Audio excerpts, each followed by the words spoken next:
Okay, so the next thing I want to talk to you about is what I call the Goldilocks rule of drawing. This actually references the little kid's story Goldilocks, and it's because when we draw, we make a lot of incorrect lines, and I want you to get used to it.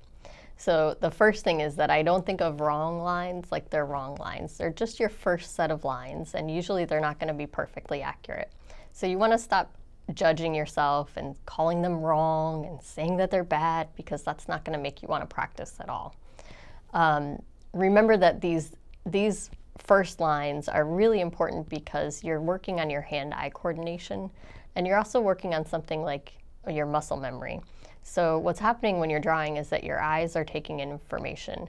They're giving that information to your brain, and your brain has to communicate it to your hand. So it's a really complex process that's going on, that's a physical process. So once your hand gets the information, you need to have the muscle memory to be able to make these types of drawings anyways, and that's going to take time and practice. You don't walk before you crawl. You're going to make some mess ups, and I want you to just embrace it.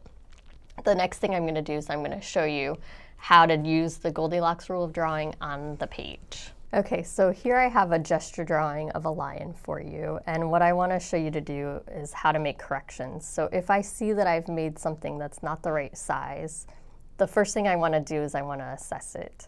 So I can see that right here where my body meets the head and the mane of the lion, that proportion is a little bit off. I actually think I want the body to be taller. So I've made my first line, and then I've assessed that it's too small. If it's too small, I want to make a new line. And usually what's going to happen is that people find that that line is a little bit in the wrong spot too. I overcorrected. Usually we're overcompensating when it's too small or too big. And so you can see that this line is now too big. This is Goldilocks trying the too big chair.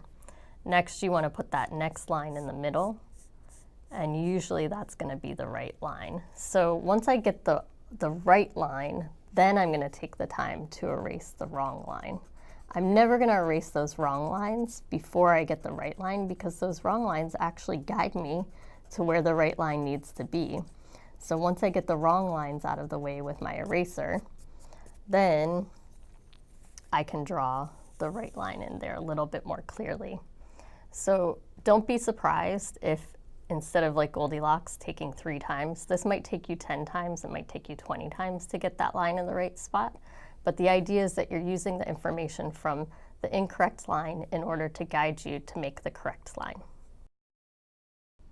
Thank you all so much for watching. More videos are coming soon, so if you wish to subscribe to my channel, go ahead and do that. And also you can check out my website, lzmstudio.com.